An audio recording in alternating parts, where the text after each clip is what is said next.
Okay, so that is like, that's all my journal notes from watching the vlogs back from the beginning of the month about what we expected and what we were afraid of for the concert versus like what it was actually like, where I was accurate and where I wasn't. And, like, it's very cool to see and to see the improvement and where I'm at and like the things, how well I know myself and where I surprised myself, and like it's very cool.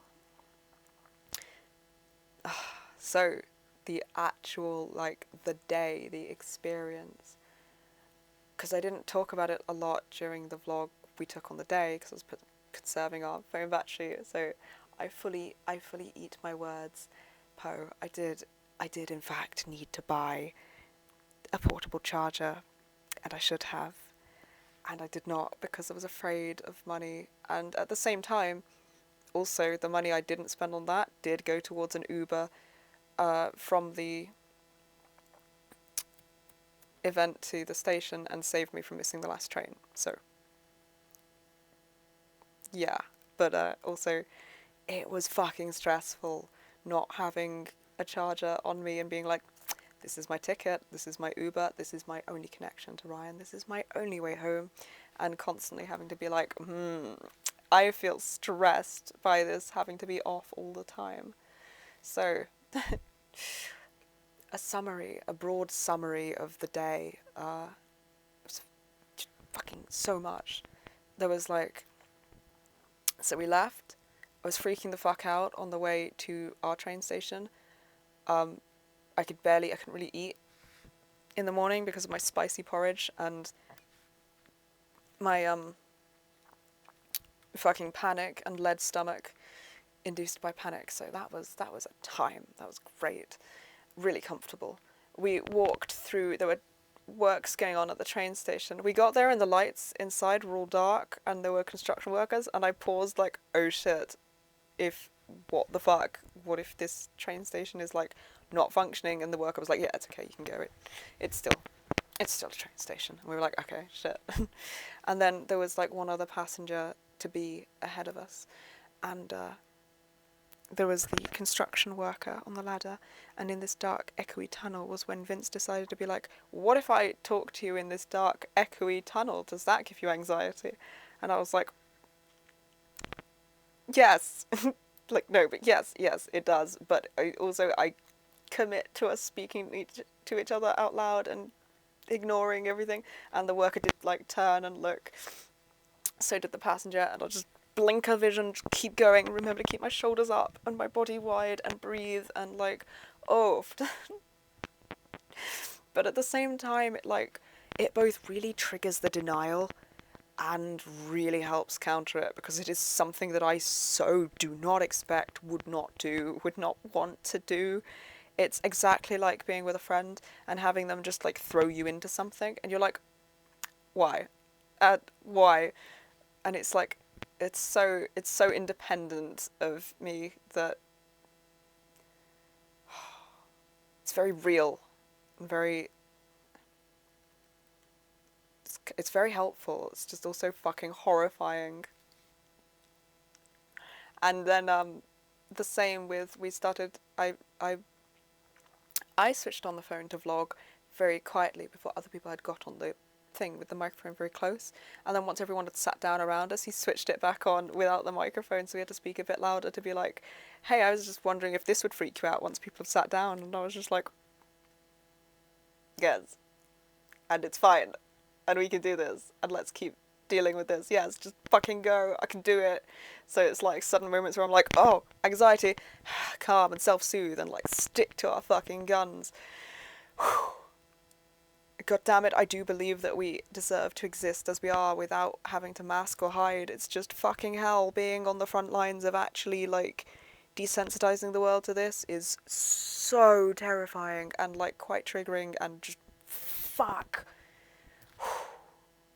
I'm really proud of us for doing all of that. There's so much about it, because it's not just the symptom management that we were doing all day of, like, am I going to dissociate on the way there? Can I deal with the travel? Can I deal with people being around us? Can I deal with all the triggers and actually, like, survive the journey and not end up in the wrong place and like have the physical energy to do it. It was also while being visible as a system, and that was,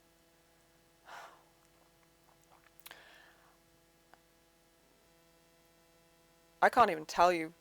I don't even know what I'm feeling. I feel really impressed and vulnerable and raw and kind of powerful and shocked, in awe. There's a lot that I'm feeling about the fact that we did all that, and I feel very true to ourselves. I feel like we really, really had each other's back, and that was a big that did a lot in our brain, in our nervous system, in our system for communicating that we genuinely don't think there's anything wrong with us, and that we believe we are fucking brilliant and have the right to exist as we are, without limiting, masking, hiding, and unapologetically being ourselves. That did a lot to communicate that even if our instilled beliefs don't align with that, our values and desired beliefs that we are shaping do. So that did a lot. That did a lot. And then and it was so hard. It was so terrifying every time. It like added 10 panic attacks to work down from, instead of just having like, I don't know, the 10 that would have been there already. It's like, fuck, man.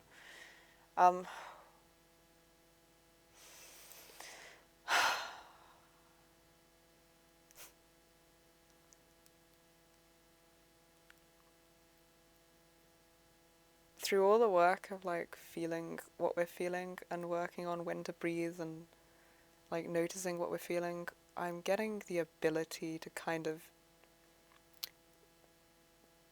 drop any pretense of what I think people want to see and just respond how I feel I want to respond. And I like that. I feel like it feels very free, and it makes me feel very approving, and like I feel cool to myself. I don't care if I look it to anyone else. I feel cool. I like what I feel of myself as a person and the ways I respond to things. That's fucking shocking. And then that's heartbreaking that that's shocking. And then that's amazing that I can feel it.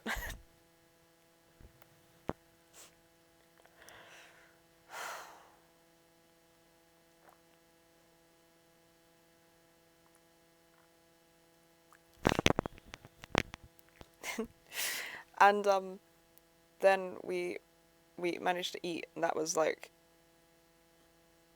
a time. Oh, on the train, the first train there, I very nearly turned back, like for a split second. We were texting with Ryan. We just found out that because all I'd read was that the gates opened at 4. Foolishly, I assumed that meant they would be starting shortly after. I don't know why. I've been to concerts before. I know that there are like support acts. I know that there's queues. I know all these things, but I didn't think about it. I thought my brain read 4. I thought around 4. Last train back's 12:30. We thought 11:30 at the time, so I was like, that's fine. It's fine. And then just before we left the house, I'd been like chronic anxiety checking, double checking my lists, being like, I've got everything, we're prepared, trying to let all of that go so that I'm like not focused on controlling everything. And then I was like, okay, I'm good. And we read when they started, and it was like 8 or 9 or something, and we were like, oh fuck. And we learned that the concert ended an hour before when we thought the last train was, and otherwise we would be stranded there. And we were like, this is very far. This is not. So on the first train, I was like really back and forthing and like feeling like pulling away, and I was thinking like, I felt so helpless and exhausted, and like I just wanted to sit in the house with Ryan all day and cancel and not go. And I very nearly got off the train and just went and got one back, and I was like, no, come on, I gotta you know, I gotta know that we can do this. What are we gonna think of ourselves? Like, what are we gonna, what am I communicating that I think we're capable of if I go back now? So we kept going, and I've never, that was a good fucking decision. That trust, that was so good. I'm so glad and so relieved that we didn't just like fucking cancel and go back at that point. That was oofed. that was a time. And then yeah, we managed to sort of, first off, we came out of the station, and had we not had a dyslexic moment, he was exactly right with the direction we were going to take. We just temporarily took the wrong one and then went, this doesn't look fucking right, and went back. And ended up in the town centre quite easily. And as we were walking down, I saw a row of bus stops. He was like, we need to cross the road. And I was like, okay, just blindly following you.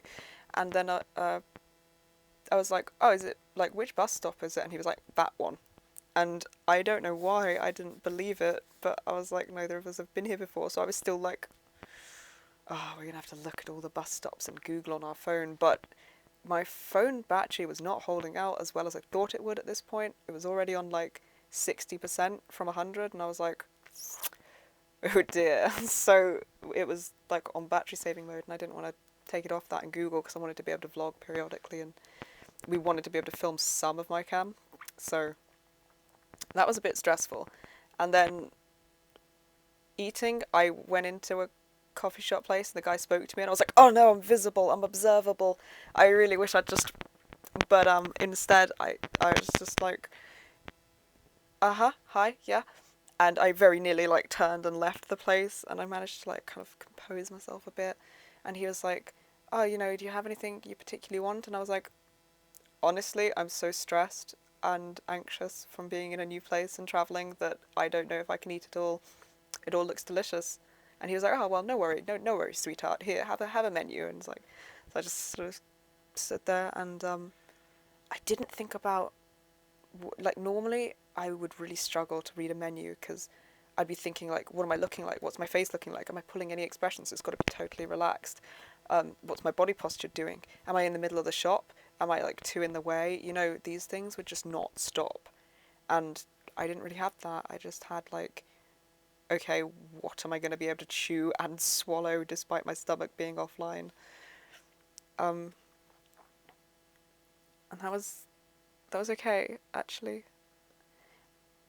And I saw loads of, like, there were loads of alternative dressed people, and I noticed a big difference was, like, I had moments of feeling quite helpless and quite young, and then older parts of me would catch that was happening and would turn to him, and or he'd respond before I even did that, or would reassure ourselves instead of looking external. And like I didn't feel like a lost puppy needing to attach to one of these awesome alt-dressed people going like, my community, safety. I found that in us. And like, we didn't really spend a lot of time talking to a lot of people. Everyone there looked awesome, and I really liked the people I spoke with fleetingly were really nice. It's like, it's a fucking awesome community, you know.